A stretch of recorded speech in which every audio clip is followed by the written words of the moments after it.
look at me face to face. Good morning, good morning, good morning. Put a smile on your face when you're moving from place to place. Good morning, good morning, good morning, good morning, good morning, good morning, good morning, good morning, good morning.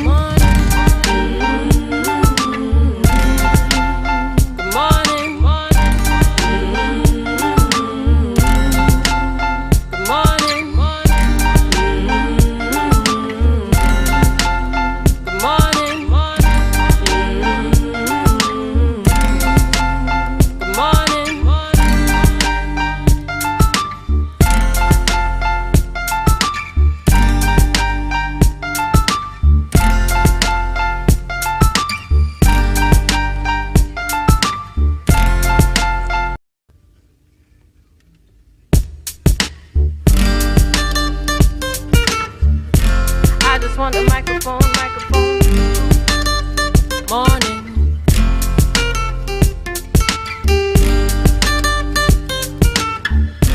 I just want the microphone, morning. Take the mask off your face and look at me face to face. Good morning, good morning, good morning. Put a smile on your face when you're moving from place to place. Good morning, good morning, good morning. This world is getting so cold. I wanna keep running like a soldier. Somebody must have touched my soul, cause there ain't no stopping till it's over. I wanna get up out my chair, cause everybody's getting so lazy. Don't want nobody touch my hair, cause a lot of sisters acting too crazy. And them not tough like this, rough like this, and them not nice like this. Some can't take it when you talk true sense, rather hear the words that glorify nonsense. Yes, and I got my brains, and I'm pretty like my mama. I don't wanna pick your brains, I just want the microphone. Take the mask off your face and look at me face to face. Good morning, good morning, good morning. Put a smile on your face when you're moving from place to place. Good morning, good morning, good morning. I wanna share my love, but it's gotta be with someone who's precious. You're never gonna get my love, accepting that you're real precious. You're never gonna cramp my style, baby, cause I get a lot of pleasure. And if you wanna test my style, you better have a whole lot of measure, cause I'm a rock back chick, never tag along, then never look back chick. Trendy, a little crazy, intelligently singing rock back chick. No sticks, no stones, or any kind of weapon don't belong here. I don't wanna break no bones, I just want a microphone. Take the mask off your face and look at me face to face. Good morning, good morning, good morning. Put a smile on your face when you're moving from place to place. Good morning, good morning, good morning, good morning, good morning, good morning, good morning, good morning, good morning.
look at me face to face.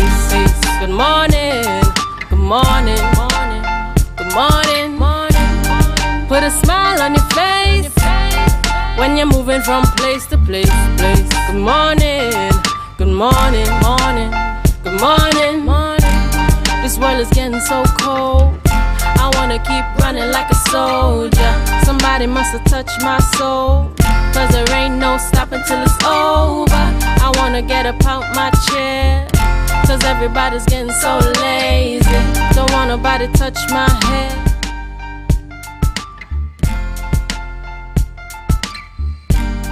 Put a smile on your face when you're moving from place to place.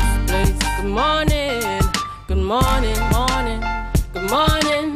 Good morning, viewers. It's 7 a.m. and this is Tobago Updates morning show coming to you live from the Port Mall in Scarborough. Folks, we're happy to have you joining us this morning. I'm Julian Skeet, your host this morning, and yes, Ria isn't with us this morning, so we want to wish Ria well. She's just out for the day, and we're going to see her back in the mix tomorrow. But I'm happy to be here with you this morning, folks. It's Thursday, the 25th of November, 2021. And yes, we are smack into the election season. We are preparing and heading towards December the 6th, Tobago House of Assembly elections. And this is the second for 2021, coming out of the 6-6 from January. We are now preparing ourselves for December 2021. So this morning, as usual, we want to start off with some birthday shout-outs. Birthday blessings going out to Jaron Smith as well as Janelle Carrington. So Jaron Smith and Janelle Carrington, we want to send some birthday shout-outs to you. This morning I also want to take the time out. I mean the man responsible for my hairstyle, my barber this morning, just in case you don't know, from the Susulands area, Classic Cuts by Aquilon. Birthday blessings to you as well this morning, Classic Cuts by Aquilon.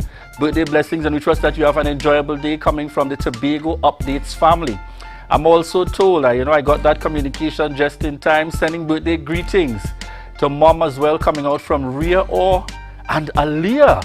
All right, birthday greetings, moms. Hope that you enjoyed the day fully, coming to you from your family as well as the Tobago Updates family here, seeking to make sure that you have a great day today. And we know that they're going to take good care of you. Those of you joining us via the live, we want to thank you as well for continuing the love and support for our Tobago Updates morning show. Folks, we've had a number of things happening in our Tobago space. Over the last few hours, we would have had accidents again taking place, and we want to urge those persons on the roadway for us to really make every effort to take our time. We know that this is an election season, coupled with the fact that it's naturally a busy time going into the Christmas season, and some of these areas specifically, people are seeing accidents happen, cars ending up in spaces, and you're wondering, oh my God, what's going on there? So we want to remind persons, please try your best to be as responsible on the roadway so as to avoid, as far as possible, any of those kinds of challenges occurring. We continue to hear some of the promises and commitments coming out from the various political parties.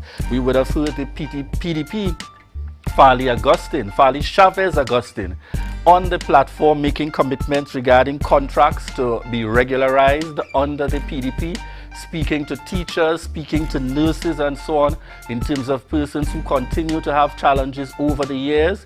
Farley has made that commitment on the part of the PDP. And similarly, we are seeing coming out from the People's National Movement, speaking to $60 million for a Scarborough waterfront project.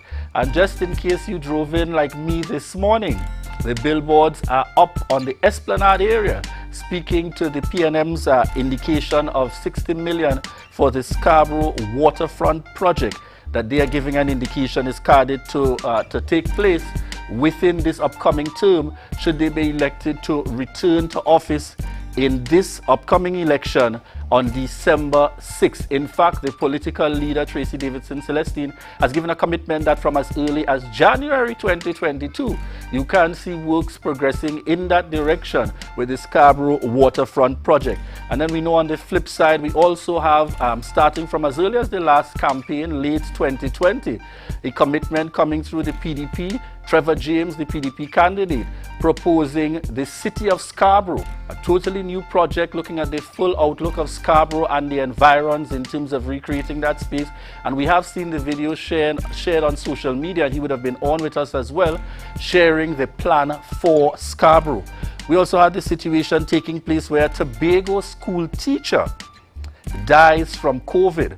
However, it's important to note that the tutor Tobago officer confirmed that the death of the teacher, but note that it was not contracted at school. But that's a very interesting development, and we want to send out condolences to the family of the school teacher that would have passed away. And this, folks, is a continued reminder for us to make every possible effort to continue to be safe, to wear our masks, continue to practice the protocols. We are seeing the numbers rising, and it's important to pay attention to that if we're going to make it through, folks, this pandemic. This morning on the lineup for our program, we'll be chatting with Abby Taylor, PDP candidate for Darrell Spring WIM. She's going to come to us in the first segment. We then speak with Marlon Brizan, IDA candidate for Belgarden, Glamorgan. And later on in the show, we'll be chatting with Nadella Oyer, the director for Create Future Good, and speaking to I Have the Power campaign. That's our lineup for this morning, folks, as we continue to connect with you here on the Tobago Updates morning show. And let me say again to all those viewers joining us on the live, yes, we see you. Yes, we see you. Macan Hislop, morning. QQ Melville, Sherma Carter, Edward Jones, Elizabeth Johnson Cooper, Jenny Ali, Latoya Anderson, morning. We're happy to have you. Continue, folks, to share the live. We'll be right back.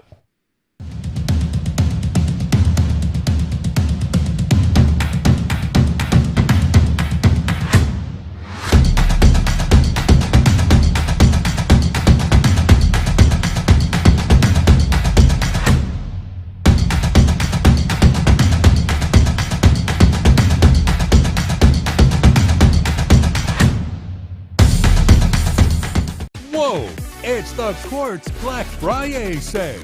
With the best-selling brands, best deals, and best offers all month long, you don't want to miss your chance to save on wow deals. Save on smart TVs, major appliances, furniture, bedroom and dining, with lots more to choose from. Shop today with Quartz Ready Finance and pay nothing for 90 days. Don't miss this Black Friday sales event. Only at Quartz, bringing value home.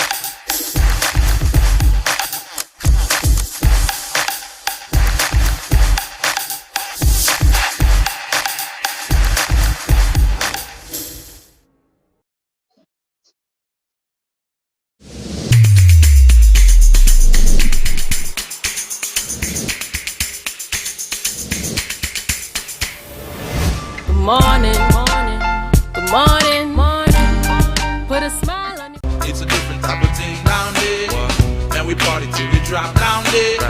With a lot of pretty girls down there. Down in Tobago.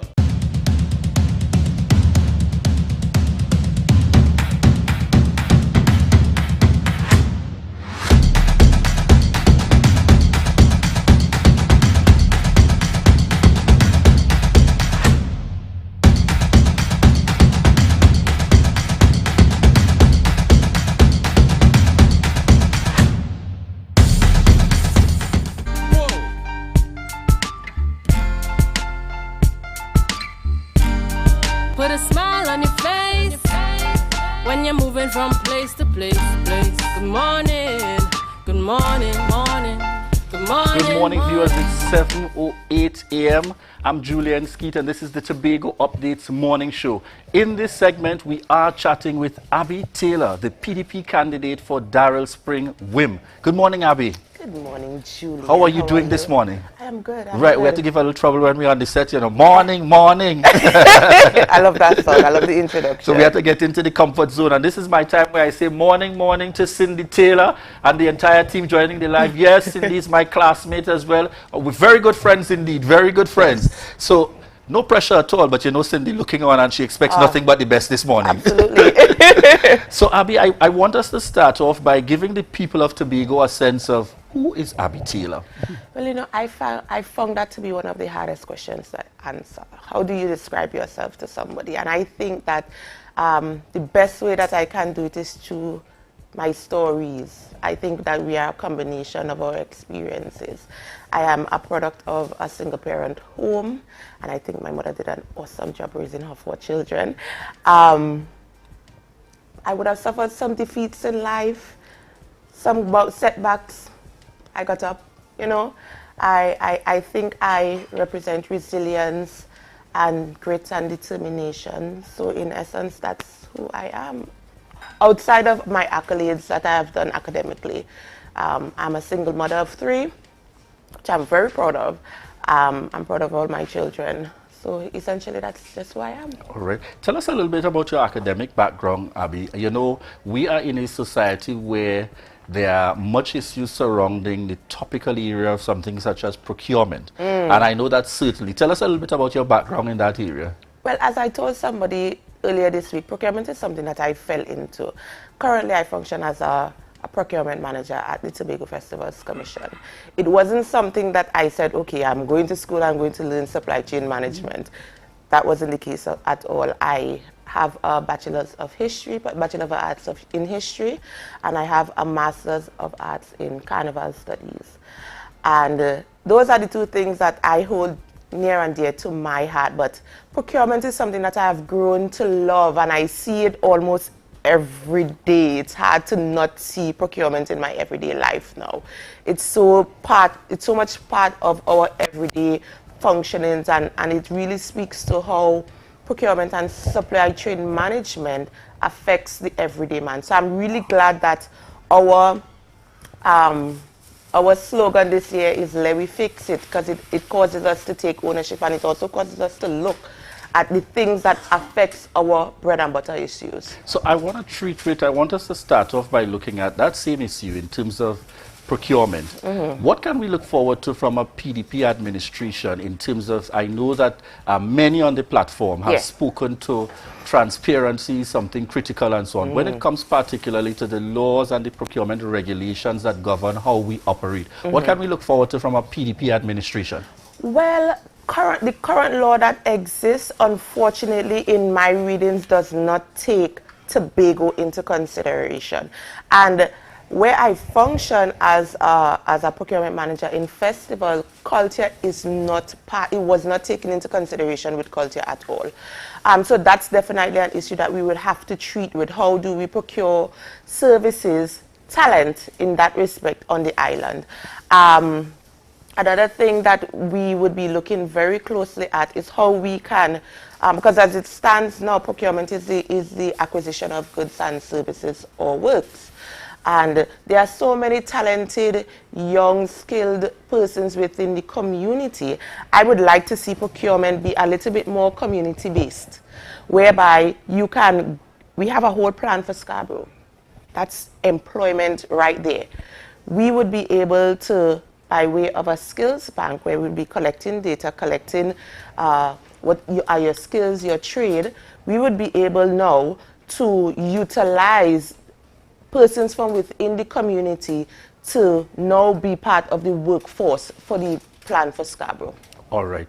Tell us a little bit, Abby. I know one of the things you referred to is about being a single mother. We have a challenge in society where it is single mothers are not always given you know, the level of attention, or more importantly, the level of support required to be able to move them in that direction. I do not know that there are many that might be able to speak like yourself to indicate, you know, to be able to overcome some of those challenges. And sometimes that also has to do with the fact about family support. Now, we've also heard it on the other platforms speaking to doing more for single mothers in the context of the workplace and so on. What do you see? And I would like to hear beyond what others have had to say. What do you see the PDP and yourself doing different to really cater to that grouping within our society? And not just to cater from the perspective of to help them today, but to be able to help them to move forward in life progressively. You know, it's funny that the vulnerable, and I'm not speaking to single mothers only, but single parents, because men fall within that category as well. I think it's funny that it's only now that we are seeing some kind of policy talk towards the vulnerable, or policy talk towards single parents and a whole. And I can speak personally, we have been suffering in silence for the longest while. And I believe that we don't need another policy arrangement that would give us money. That's not what development means. I don't think that's what we are looking for. Personally, I wouldn't like for somebody, I'm so proud, I wouldn't like for somebody to give me $1,000 every month, whether it is to contribute to daycare payment or not. I think that the single parents should be able to stand, because they are the backbone of our society. They should be able to stand financially. And I would have, the initiative that I would have created for single parents is to start a savings program. And surrounding that, to give that a little body, we need to have financial management. You would be exposed to financial advice, financial management, how to budget the little that you have so that you could work towards an intended financial end. All right. Tell me, one of the challenges, another area that persons speak to quite naturally, is basically education and information. How do we help both single mothers, the category of young persons in society, the adults that always had that passion and that dream? What can a PDP administration do for persons in those circumstances? And more specifically, even looking at your area in terms of Darrell Spring WIM. Some would say when you go through the area, naturally, you see young persons gathered, liming, that kind of thing. Some are actively engaged in sports, etc. How do you plan to work in terms of for those young persons to move them from where they are to a different level or a different space? It's interesting that you say that, because I think the best thing that I have done within the last 8 to 9 months is sat back and observed. And I observed what many people have known to be true, that our young people just aren't engaged enough. And it's sad that we are hearing of these plans that are so big and great, big buildings and stuff like that, but there isn't any injection or investment into our young people. So, you know, just by way of observation, I think that my plan for my youths, from moving them from block to business, would help them realize that they are so much more than what they are given right now. I hope to move them beyond their circumstances, and that also would include a mental shift, because I think that they have been taught that this is all that you can do. And I know for certain that youth work and youth development is one of the hardest things to do, because it's not only the physical space that you have to change for them or you have to engage them in. You have to kind of create almost like a matrix effect. You have to create a new space for them mentally, for them to thrive. That may include, you know, some kind of therapy sessions, because a lot of us are suffering, as I said, in silence. But the program moving them from block to business would help in the expansion of an initiative I also started in the 8 months of the Business Development Caravan. And within my community, right within my community, I have seen a lot of business persons who are interested in saltfish production, who are bakers, who are painters. We have a lot of talented people here. Our human capacity, our human resource here is so great. We just need to give them a little, you know, love and care. To be able to push in that direction. Yes. Viewers, this morning we are chatting with Abby Taylor, candidate for the PDP for Darrell Spring WIM. We go to a break and we will continue in our second segment to continue the conversation with Abby Taylor. We'll be right back, folks. Remember to share the live, share the live, share the live. You can now get whatever you need whenever you need it anywhere in Tobago with Tobago. Your meals, medication, groceries, and shopping all delivered directly to you. No more hassle, no more stress. Get the Tobago app today on Google Play or Apple App Store. That's TAPPOGO and let us deliver to you. Check our website at www.tapogo.app or call the experts at 494-TOGO and 484-4746. Tobago. Relax. We will get it to you. Tobago's at your service. Put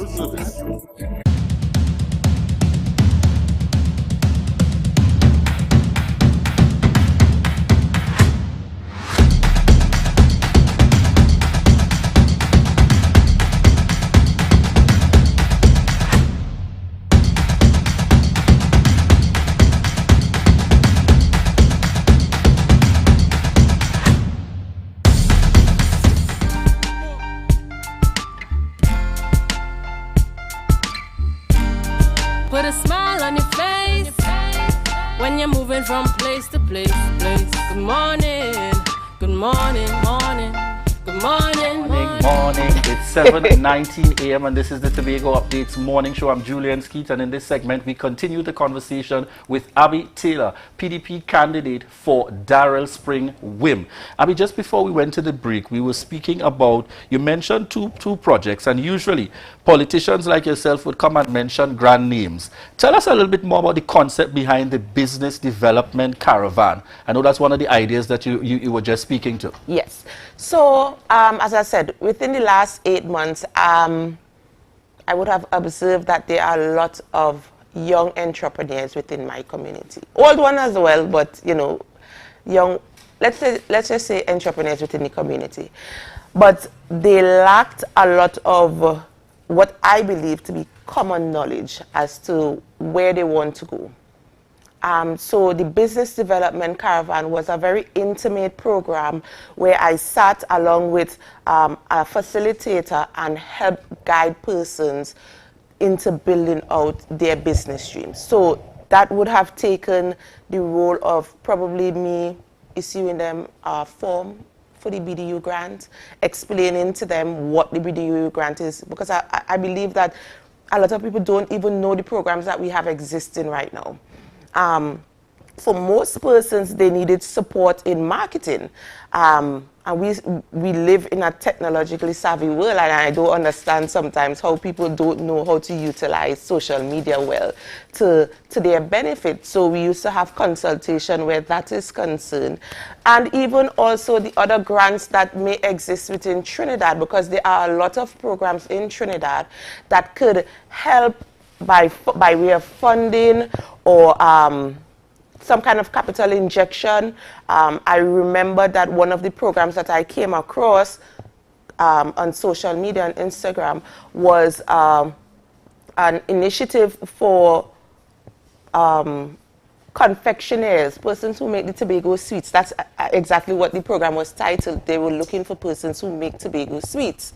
And when I called the office today, she said, well, Ms. Taylor, this program is closing off at 5. I said, but there was no marketing in the Tobago space. How is this working? Do you have persons from Tobago listed to be part of this venture? And she told me no. And so I would have taken the opportunity during the 8 months to advise persons. I did my research. I would have made links and connections and networks with persons in Trinidad so that we may be able to create a more holistic business plan of some sort for our Tobagonians. Tell me something. One of the areas, and I want to, our viewers are also joining in the discussion here, asking specifically about infrastructure needs to be put in place to encourage single parents to return to school and become, becoming a successful contributing member to society. Things like childcare, very important, and it goes on. What are your plans in that regard? Can we look forward to something coming out specifically for Darrell Spring WIM or across the board? We boast of having the most community centers per capita. And I think they are heavily underutilized. So our community centers, as I would have proposed in my last developmental plan for the then Blackrock Wim Spring Garden seat, is that we would now repurpose our community centers to house daycares. I remember when I was 18, when I had my first daughter, having to search for a daycare that I know I could be comfortable with, because you know you will go to work and you will still be wondering if my child being taken care of, is they bathing her on time, they feeding her on time. You know, those small things could interrupt your day. When you're at work, you must be able to produce. And so you must be able to be comfortable with where your children are at. And right in the community, you could train young persons. There are a lot of people who are coming out of school who may not have been as successful academically at CXC or CSEC. We can train them in early childhood care. And right there, you would have, one, provided employment for somebody, and two, you would have provided a home for our children. Abby, I am sitting here and I'm listening to you, you know, and I'm saying to myself, I remember my days at high school, along with your sister, Cindy. And I remember Abby as being the younger one. Tell me, what motivated you to get into politics? Because if one saw Abby in our Scarborough Sec days, I know. one would say, nah, man, Abby might not be interested in that. But as Far a young removed. person that made that decision to get into politics, just share with us, what was your inspiration to make that move? Well, my political impetus, wow. By nature, I'm a very quiet person. I am only very talkative amongst like people who are very, very close to me. I don't even think my sister knows that this is something that I would have wanted to get into. However, I'm very observant as well. And, you know, driving through my community, I would see youths just on the block, and I don't see people for their physical state. I see potential in a lot of, I believe that there is good in everybody.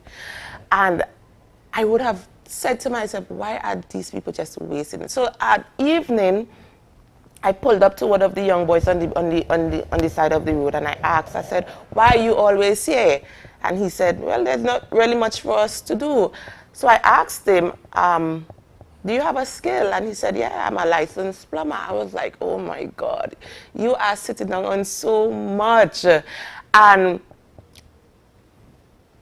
at the end of the day, what drove me to become more politically inclined is the fact that as a parent, I don't want my children to inherit or to continue to inherit, because my daughter is already almost 18. I don't want them to inherit a space where somebody can't help them. God forbid I pass away. Who would be that helping hand to my children? And that's really my motive. I think that we have lost ourselves, because Tobagonians are very hospitable. We are very kind, we are very loving. But within our community, we have lost that sense of love. And I grew up in an area where when my grandmother cooked, everybody ate. And we don't have that anymore. So I thought, Abby, next thing you're dead, who could help your children? You know, this kind of way, you have to put thought into things like that. And the way things were going, I didn't see that happening for my children. And if I could see that, I'm sure many persons within their community didn't see that as well. So if we're fixing it, let me fix it. And so beyond some of the issues that we have already discussed, what do you think? Because I mean, aspiring to going as the area representative for Darrell Spring WIM is one. But there's also the larger focus on Tobago. Yes. What do you see as one of the critical areas that you will definitely be able to make a significant contribution to, should you be successful going into the assembly to form a PDP administration? Well, now I'm divided in two. I have a procurement side. As I said, I see procurement in my everyday life. I see supply chain management in my everyday life.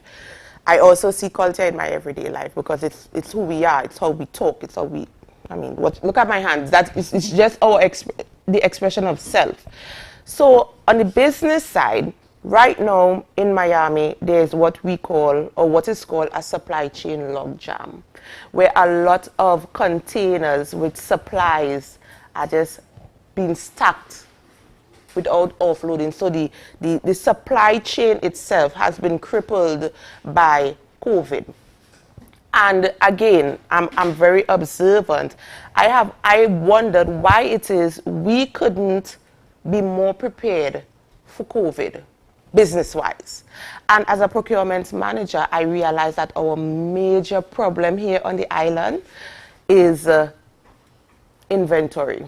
Tobagonians just don't have inventory. And by that virtue, we cannot compete with Trinidad. And Trinidad is our major competitor. In the smallest sense, if I have to procure a pen in a large quantity, I am almost certain that our Tobago-based suppliers cannot provide. And we often have to outsource to Trinidad suppliers. And I don't think that's right, not in 2021. So I would be proposing a PPP arrangement, a public-private partnership with private sector Tobago to look into warehouses, because we should have been able to weather that storm. I remember when the boat shut down a couple of years ago, something as simple as bread. The shelves were empty of bread. And I mean, all of that could tie back into my community projects of having community cooperatives and stuff like that. But we must be able to weather certain storms. But we need some type of what I call supply chain preparedness. To be able to be prepared. Yes. Abby, as we look to wrap up this interview, in 30 seconds, it's no secret I also went to school with your contender.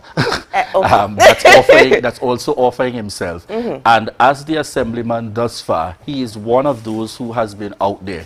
What do you say to the people of Darrell Spring Wim as to why they should select Abby Taylor? Oh, well, that's easy. For me, representation, as I have been echoing my sentiments, representation is not about popularity, who is best fit. I mean, I was engaged in a conversation yesterday where the person told me I don't talk. I said, but what does me not talking have to do with me representing you or having your best interests at heart? And that's evidently it. I want to show you all a different way, because I have been observant one. I have been doing my work. I did my research. I think I'm most competent. And of course, I am willing to do the job. So. All right. So, folks, you have it there, a commitment from Abby Taylor, the PDP candidate for Darrell Spring Wim. She is ready to do the work. She has done the research and she has prepared herself. Thank you very much for joining us this morning, Abby. And I think it's fitting to close this interview with the words of one of our viewers online. Abby, you have grown tremendously, a true model for single mothers and women out there. So keep up the great work, Abby Taylor, and all the best in this upcoming election, December the 6th. Viewers, at this point, we go into the good stuff segment, And this morning, we are highlighting 2 Tobago swimmers have been selected for national duty at the inaugural Junior Pan American Games carded for November 25th to December 5th, 2021 in the city of Cali, Colombia. Tobago YMCA Aqua Warrior and national swimmer Onella Walker was selected to represent Trinidad and Tobago in the 100-meter backstroke event, 200-meter backstroke event, 400-meter mixed freestyle relay, and the 400-meter mixed medley relay. Meanwhile, Mosi Dinoon, coming off his last appointment as head coach and manager at the UANA Swimming Cup 2020 in Peru, has been appointed as head coach and manager of the national swim team competing at the upcoming games. The swimming portion of the Junior Pan American Games will be held from November 26th to the 30th, 2021. Congratulations again, making us proud there, our Tobago young persons. And I think I see some alumni between Scarborough Secondary as well as Bishop's High School. So certainly commendations out there as we continue to go forward. And remember, in this segment, if you know someone or anything you'd like to feature on the good stuff, you can communicate with us at info@tobagoupdates.com. That's info@tobagoupdates.com. Viewers, we want to remind you, continue to share the live, share the live, share the live. We'll be right back. It's the Quartz Black Friday sale. With the best-selling brands, best deals, and best offers all month long. You don't want to miss your chance to save on wow deals. Save on smart TVs, major appliances, furniture, bedroom and dining, with lots more to choose from. Shop today with Quartz Ready Finance and pay nothing for 90 days. Don't miss this Black Friday sales event. Only at Quartz, bringing value home. You can now get whatever you need whenever you need it anywhere in Tobago with Tobago. Your meals, medication, groceries, and shopping all delivered directly to you. No more hassle, no more stress. Get the Tobago app today on Google Play or Apple App Store. That's TAPPOGO and let us deliver to you. Check our website at www.tapogo.app or call the experts at 494-TOGO and 484-4746. Tobago. Relax. We will get it to you. Tobago's at your service.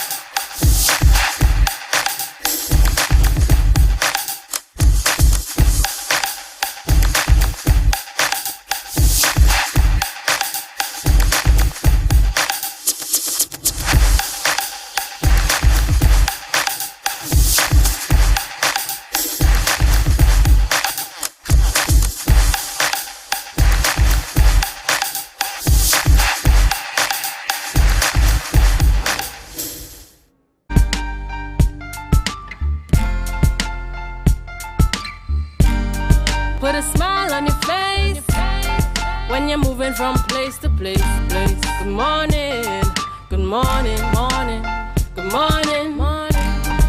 Morning, viewers. It's 7:34 a.m. I am Julian Skeet, and we continue here this morning on the Tobago Updates Morning Show. Yes, we connecting and recognizing our viewers. QQ Melville joining us on the live. We want to say yes, good morning to you. Good morning, Suzette James Stewart. Yes, we see you joining in on the live this morning. We want to thank all of you for the continued love and support. Feel free to drop in your questions and comments as well if you also want to join the interview as we speak to our candidates and as we speak to all those persons joining us via Tobago Updates.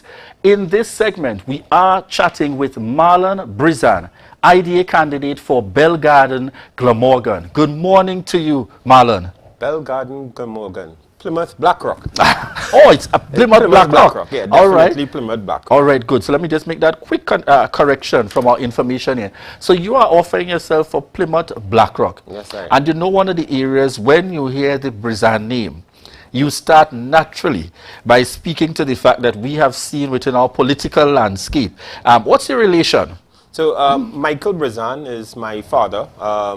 He is also the proprietor and owner of Michael's Place, which is a common and popularly known business spot in the Blackrock community and across Tobago. Having done a lot of events and that kind of thing within the time, and as most of you all would know, he was the area representative for Blackrock Spring Garden WIM in the 2008, was it 2008? It was around about 2002 election period. So he represented and worked as an assistant assemblyman under the PNM administration at the time, yes. So tell us, Marlon, growing up in a PNM household, but making the decision now to transition to something new, something different, just as your theme indicates, building a better future for all. Tell us about that transition to the IDA. Is it that you were just that child that was destined to do something different? well, leadership has always been and has always been one of the things I've been involved in. I have an NGO called Last Man Standing that I have been the chairman of. I am also the current president of the Polytechnic Sixth Form Government Alumni Association. But leadership has always been a thing, and participation and community development is something I've always been passionately involved in. And because of the transition towards moving to the IDA was primarily based, it's a leadership issue for me. So any team is as good as the leader of that team. And even in any normal circumstances, the management of any organization and that kind of thing would determine how the players play. And under the other administration, I had some concerns about the leadership issues. And I mean, if we're talking leadership, the IDA is essentially the only party in this current race that has one leader. We have the PDP, many good people. Abby was just here. Abby is a personal friend of mine, and nobody can get me to say anything bad about Abby. Kelvin Morris, I have looked at him while he was running for PNM, and nobody can tell me anything bad about Kelvin Morris. He's a good individual, brilliant ideas, very passionate and that kind of thing. But again, being passionate and not having the right leader speaks towards something different. So Kelvin Morris, great person, wrong leader. Abby Taylor, great person, wrong leader. And I'm saying again, the IDA is the only party in this race that has one leader, and one leader who stands head and shoulders above the others in terms of integrity.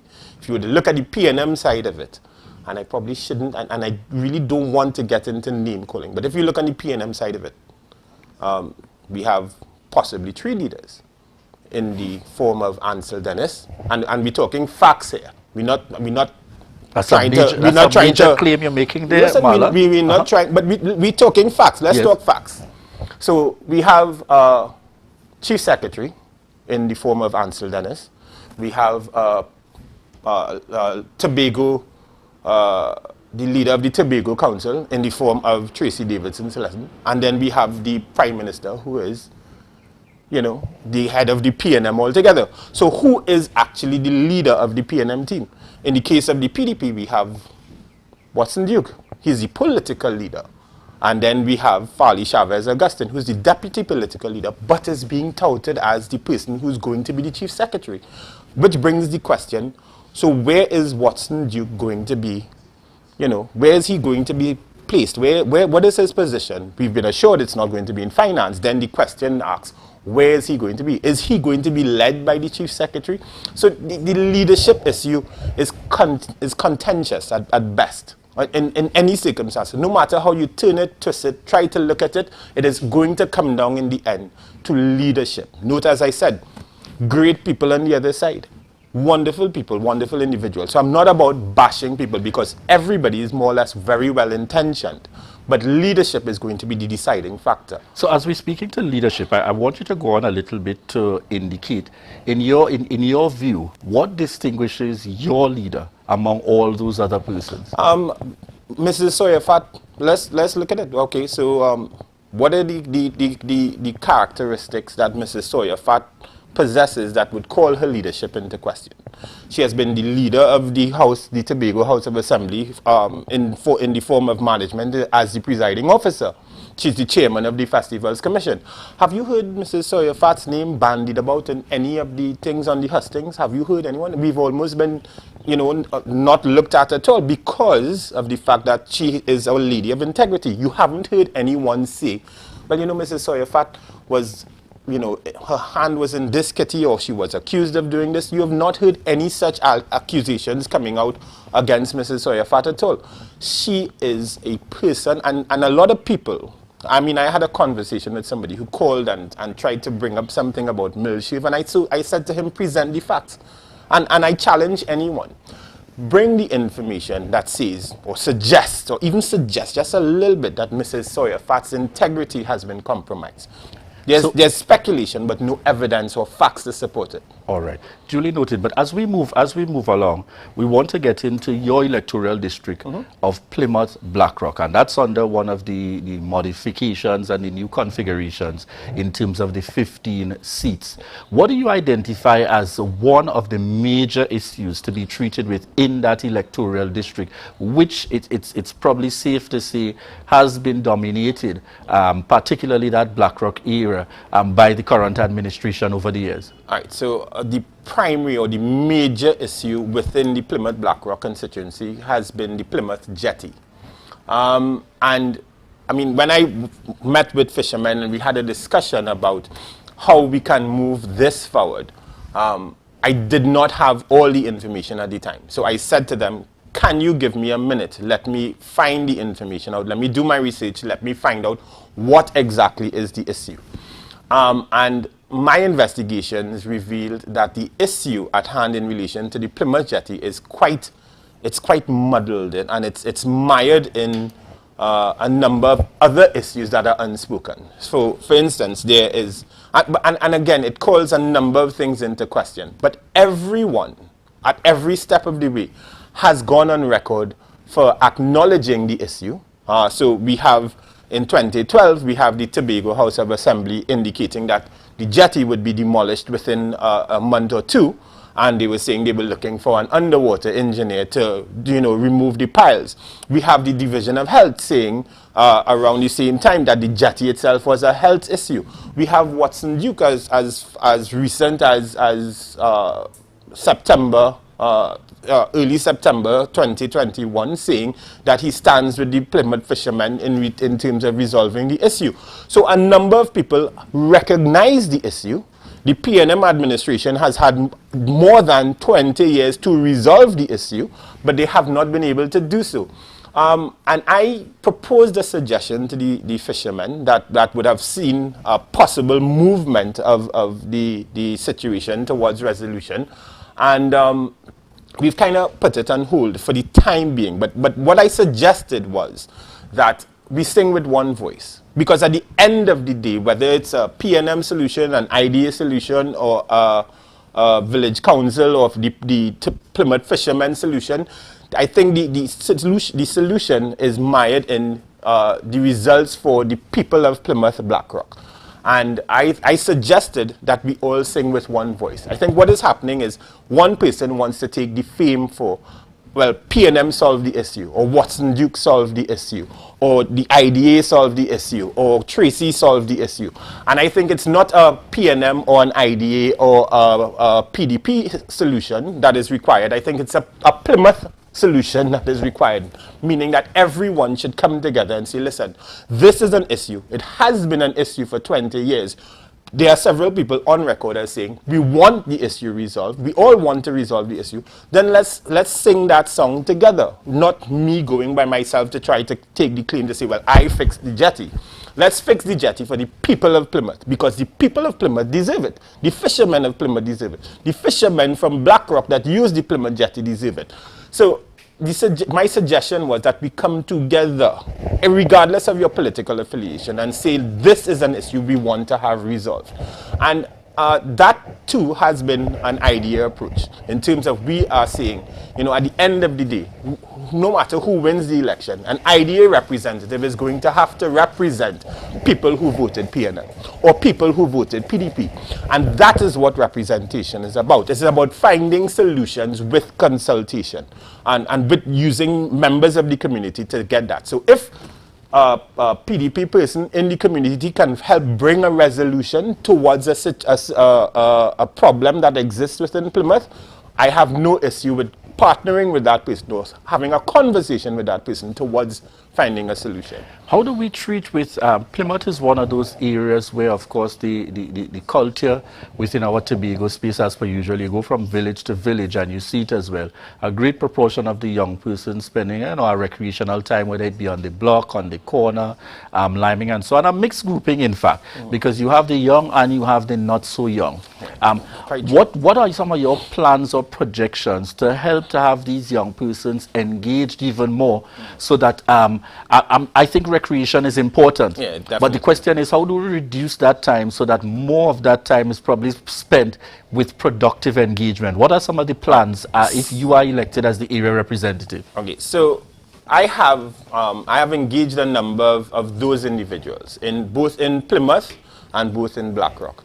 And the issue is that me coming with a solution and saying, I am going to build a basketball court, or I'm going to have a football league, there is passion versus engagement. So is there the desire by the people on the block to play basketball or to play football? So what happened, or what has happened, is I actually had a conversation, true story. Went to the guys on the block and said, guys, let's have a conversation. And basically what was said to me is, hey, bring a case of beers, bring a bottle of punch in, let's have a lime on the block and we'll vote for you. And I asked the question, how does that move you forward? And they were saying, well, we would have had a good time. I said, so we would have had a good time today, and then what happens tomorrow? And I turned the conversation around, and in discussing with them, we realized, you know, getting a driver's permit was something that guys on the block, a lot of them didn't have it, but would have wanted to. So we had that conversation, and I actually had a program where I went out, got the driving permit forms, got the guys to fill them out, pay them off into twos, saying, okay, so when you go for your driver's permit, you take your friend with you. And it worked quite well, where I have a number of them that actually signed the driver's permit form, signed their names, and they are now on the way towards going for their driver's permits. But again, it was an opportunity to move the community forward. And I pointed out to them, if you have your driver's permit, then your thinking starts to change. Because if you have your driver's permit, your next step is you want to get a car. Now, you can't get a car by just climbing on the block every day. So it's about coming up with creative opportunities to move people forward and getting them to contribute towards that movement. And I've been able to do that, you know, with the opportunity of engaging them. And I dare say at this point, and I mean, I'm not tooting my own horn, but I have, when I started my campaign, I printed call cards and I made sure I was accessible to everyone. And so my phone number is more or less common knowledge within or throughout Plymouth, the Plymouth Blackrock constituency. And there's not a single person, not one person that has called me with an issue that I have not resolved with my limited resources. With the limited resources. And I can challenge, and I mean, I'm saying that openly. There is not a single person, and I've received a number of calls. I mean, I have cleared drains within the Philadelphia Trace residents. I've joined with them. They had drains that were blocked for more than 10 years, and they were saying the administration was coming to clear the drains, and I cleared the drains within a week. You know, there were some issues in terms of residents in Pleasant Prospect saying they wanted a garbage disposal unit. The residents of Roselle, the residents of Marysville, the residents of Blackrock said they were waiting on these garbage disposal units, and I provided them all with garbage disposal units. The issue was I asked the community, you wanted garbage disposal units, and maybe I moved too quickly because the garbage disposal units are there and they have not been installed as yet in some instances, because, you know, I think they didn't expect to get it as quickly as I was able to produce it. So that's about the time that we have for this morning, Marlon Brizan. But certainly, 30 seconds. Why you? I am a go-getter. I have limited resources, but I find a way. I focus more so on solutions to the challenges at hand as opposed to the problems why we cannot. I am a natural-born leader. I am led by a great team. I have a great team behind me, and I have a great leader ahead of me that is leading my charge. All right, so folks, you have heard it there. Marlon Brizan, IDA candidate for Plymouth Blackrock, indicating that he is the man for the job to take us forward. All the best to you for the December 6th Thank you, sir. election. All right, so folks, in this segment, it's This Day in History with Devon Adana. Thank you so much, Julian. This day in Tobago history. Did you know that on November 25th in 1802, Tobago helped decide Napoleon's fate? According to the History of Tobago, written by Henry Woodcock, 209 years ago today, Napoleon Bonaparte, in his move for power in France, put the vote to the council and assembly in Tobago whether he should be elected consul for life, to which the response was a unanimous yes. In 1802, Tobago was under French rule by virtue of the Treaty of Amiens. However, Napoleon, then being first consul, graciously and wisely determined not to change the constitution or laws of the newly ceded colony of Tobago. And he appointed General Sabouguet as governor to uphold the status quo that had been British rule up until that time.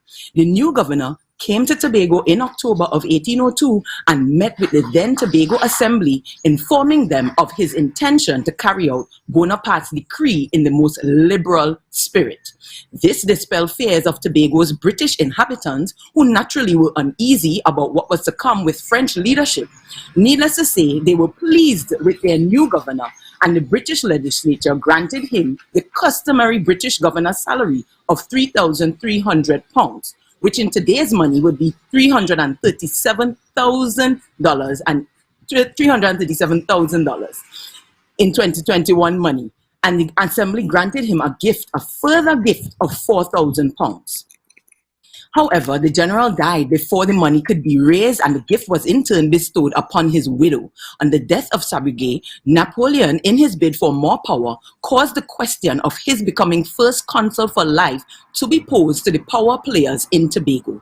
And they, under the leadership of the British former governor, Sir William Young, pledged their loyalty to Bonaparte. This has been This Day in Tobago History. My name is Devon Adana. Back to you in studio. Devon, very interesting about that perspective of, is it consulate for life? For life, yes. Wow. As he wanted to be consul for life. Could you imagine that in our Tobago space? If I we have know. a chief secretary for life? Well, I was more imagining if it really didn't happen, we'd probably be speaking French now, Julian, not even English. Yeah. Well, you know the likes of the Beanies and Britneys, and they won't mind that at all. You know they would love that. They would certainly love that as an opportunity to expose. Good morning, Abini. Good morning, Brittany. Thank you for having me, Julian.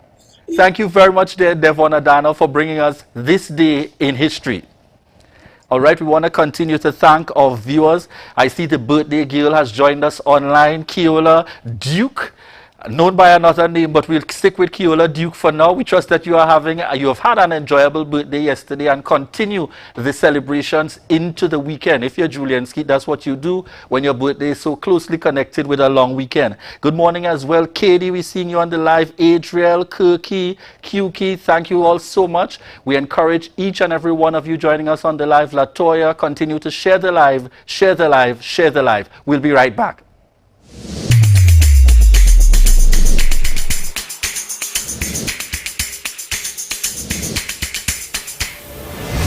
Morning, morning, good morning, morning. Put a smile on your It's a different type of thing down there. And we party till we drop down there. With a lot of pretty girls down there. Down in Tobago.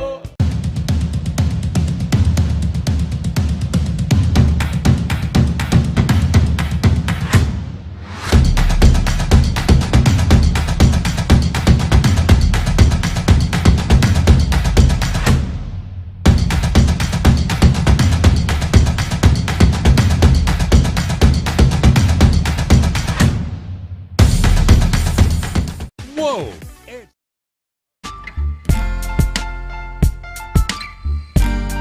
Put a smile on your face when you're moving from place to place. Good morning, good morning, morning, good morning, morning. Good morning, viewers. It's 7:55 a.m. and welcome back to the Tobago Updates morning show. We are coming to you live from the Port Mall in Scarborough, and we continue to thank our sponsors, Courts, Port Mall, Hair Sanctuary, and Caroline Birchwood James. Remember, folks, send us information on the good stuff, or feel free to connect for appearances on the Tobago Updates morning show. Send us information via info@tobagoupdates.com. That's info@tobagoupdates.com. In this segment, viewers, we are chatting with Nadella Oyer and Shakeem Murray of Create Future Good and I Have the Power youth participant. Good morning, Nadella and Shakeem. All right, so we just double checking the audio there again. Are you all hearing me clearly? So let's make sure you unmute your microphones. Good morning, everyone. Excellent. I'm hearing Nadella now. Good morning, good morning. And Shakeem, are you hearing us? Good mornings with the microphone off. That's what just happened. Morning, Shakeem, are you hearing us? All right, good. So while Shakeem is sorting that out, Nadella, give us a sense.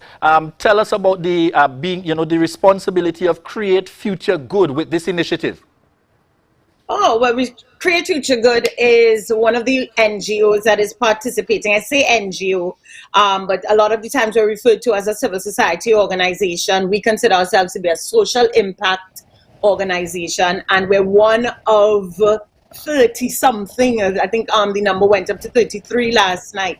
33 organizations have come together to raise awareness for 16 days of activism regarding how we're going to actually end domestic violence, gender-based violence, intimate partner violence, family life violence. So we're one of the organizations participating, and we're helping with the coordination of the campaign itself. All right. So today I know we are zoning in particularly in relation to how critical this activism is, standing firmly against violence. As a woman yourself, what kind of message do you send out there in particular to persons who are probably trapped in situations like these? I can't promise you that I personally send messages to women who might be in these situations. I mean, definitely within personal circles, you tend to be supportive, but through the organization, which is primarily children's rights and child protection type organization, along with all of the other organizations that are taking part in this initiative, we do deal with different levels and aspects of the family, either from the perspective of children, the perspective of parents, even what we would sometimes call bystanders, the aunties, the uncles, the grannies, the grandmas, the cousins. All of the family have a very crucial role to play when it comes to addressing violence within any member, for any member of their family. Sometimes it happens within the family, sometimes it can happen with partners, it could happen at work. So what we try to do is craft messages through campaigns that can get to people on a wider level, not just on a personal one-to-one who's your friend level, but we do see the importance, and we've seen the success of having widespread campaigns. And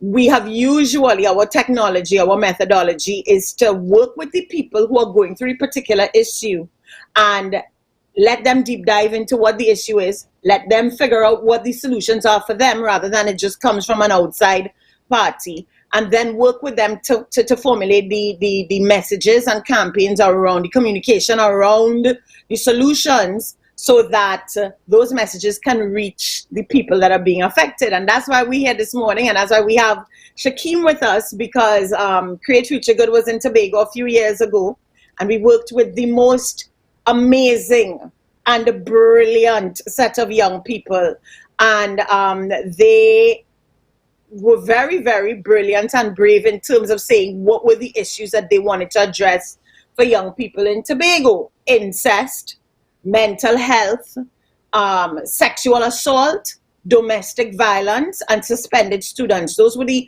5 areas that they wanted to focus on. I mean, things that people aren't necessarily comfortable to talk about in a proactive way. And what some of the gems that came out of that, because I think we ended up with like 9 awareness ads coming out of that initiative with those young people.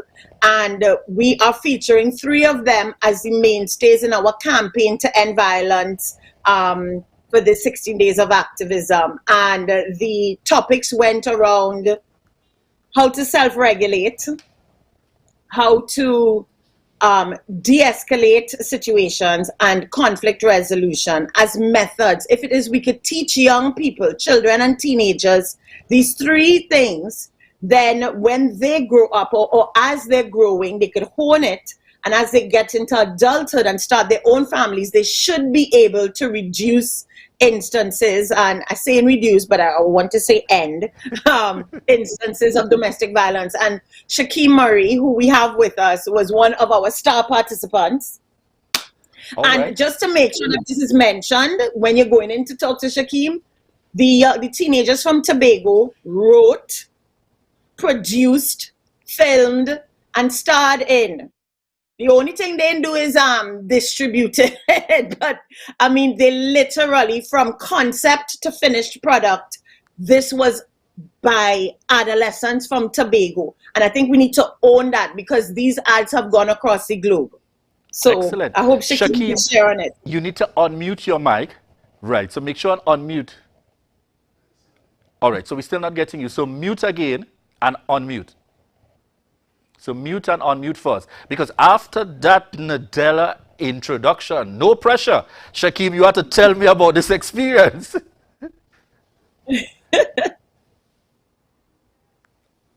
There's still no audio. Still not getting. All right, so you tried muting and unmuting again, Shakeem? All right, so he's going to just give it a quick try again. But Nadella, I want you to just remind those viewers about the details. The I Have the Power campaign. What can they look forward to? Is this going to be a virtual platform because of the pandemic that we are in? Just give our viewers a little details again about the I Have the Power campaign. Absolutely. So, as you mentioned, we're in a pandemic still. And last year, what we found is because it was the first year that people were kind of catching themselves in regards to how do we continue 16 days of activism? Because normally, outside of COVID, let me not say normally, outside of COVID, there will be a lot of marches, vigils, panel discussions in person, a lot of in-person events. So, of course, everyone turned to the online sphere and platform. And so it became really crowded and a lot of folks just getting messages out online. And we were very cognizant of that. And it's one of the reasons why we formed this alliance of 30 organizations. Rather than to have 30 different entities sending out separate messaging and getting lost, we said, let's come together and have one voice and share and agree to what it is we wanted to share with the public. And that part of the formula worked. But in terms of what we're sharing, again, it's all video based, and it's video based because we need to reach a larger audience. All right. I think we might be getting Shakim now. Hello? Shakim? Yes. Excellent. Shakim, so you have been put on the spot as a participant and a beneficiary, one of those contributing here and making Tobago proud. Tell us about your experience in the I Have the Power campaign. Okay, now, first of all, I would say it's too much to say in just the limited time that we are given. However, from the minor stuff, like just editing and, well, not really editing, let's say writing our own script, that is what we would consider minor in the grand scheme. So if you could imagine writing out a script for about 5 different videos, minor, then when to go and film the videos, having hands-on with the cameras, having hands-on with the microphone, be taught how to operate it, how to use it. Then afterwards, all the different cut styles and just going deeper and deeper into the entire making of it. And at one point, being given the task of taking our phones, our normal smartphones, and recording, I think it was a 1-minute piece and having to present it on the day. It was a lot. It was really a lot. And Nadella is the kind of person that I realized could eventually cue, let's say, a pro in a week. Because as we came every morning, it was just speed, speed, speed, speed, work, work, work, no talk, no play, work. And it got done. It was ridiculous. Up to today, my son and talk about it, we're like, how will we be able to do this in a week? And I know that natural energy with Nadella. Shakim, what are your words of inspiration for other young persons, Shakim, as we look to wrap up the interview? What do you say to other young persons in terms of getting involved in positive initiatives like these? Diving. I don't even think about it. I would just dive straight in. If it's along the lines of like what Nadella did, just go for it. You can't go wrong. You really can't. All right. So, Nadella, your closing words. I'm told 30 organizations, 16 days of activism, campaign to end violence. What are your closing words as we wrap up this interview this morning? What we want for not just Trinidad and Tobago, but for the entire region and beyond, is for people to watch the videos, watch the information that these young people absolutely produced with quality that speaks to how it is we can end violence. It's amazing content. Go to the website, createfuturegood.org/16 days of activism, and look at the videos, look at the shared content, support the organizations that are supporting the campaign, so that we can amplify and get real messages and techniques to people out there as to how they can end violence for themselves. This is not about putting it in anyone else's hands. This is not about what the government could do, what parents can do. young people have the absolute power to start ending violence now for themselves and their future families. So that's all that we want. Excellent, viewers. We have heard it there from Nadella Oya and Shakeem Murray. I Have the Power campaign. Make sure to check it out and lend your support via social media for this virtual event. Viewers, as we bring things to an end here for this show this morning, we want to thank all of you who have joined us via the live. And in particular, you see how our team works with us, Davy Nelson, lending some technical support as well on the live as to how we could get connected with Shakeem. We want to thank all those persons coming in. In particular, certainly, I see Anne-Marie Brathwaite. Good morning, and thank you for joining the Tobago Update Show. We're happy to have you and look forward to you continuing to join us on a morning here. Good morning to you. And as well, I want to say good morning to Ashford Clegon. Based on your comment, you certainly know my family line when you refer to me as Mr. O'Connor. Yes, that's my family connections there. So good morning to you as well, and all those viewers joining us on the live, all those viewers joining us via Gael. Folks, we welcome you to the Tobago Updates morning show. As we look to wrap this morning, viewers, we will be going to a video related to the I Have the Power campaign. We look forward to tomorrow's show. You'll be seeing Ria in the mix tomorrow. I won't be here with you, but Ria will be here with you tomorrow morning. And we continue to connect on the Tobago Updates morning show. Turn your attention to I Have the Power campaign video.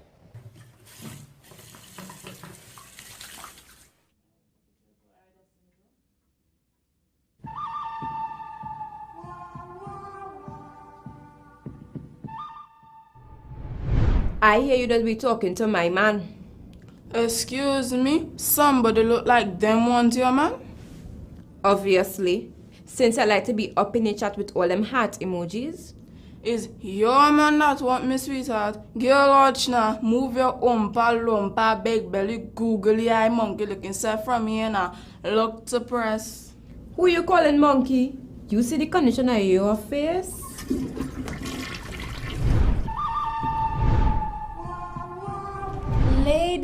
Ladies,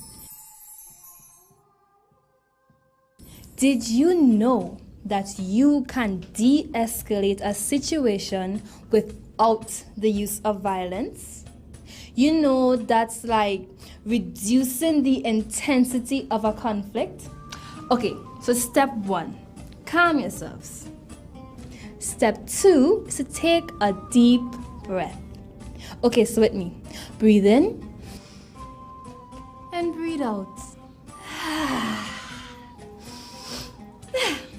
Right. And step 3, maintain limited eye contact and be at the same level so you don't appear more dominant than the other. And most importantly, step 4, apologize. Apologize. I am sorry for the way I approached you. I shouldn't have accused you. I should have asked a question. You was with my man? I understand why you would be heated. I accept your apology. Sorry for calling you names, but in all honesty, I don't want your man. Nice.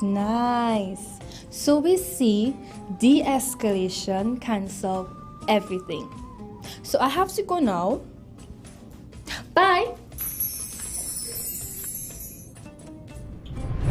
By teaching children and teens healthy non-violent strategies, we can prevent domestic violence in adulthood.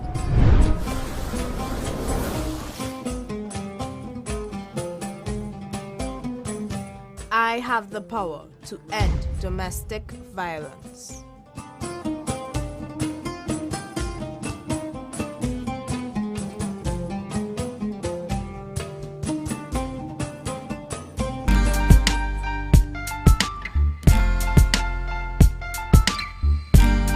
Put a smile on your face when you're moving from place to place. Good morning, good morning.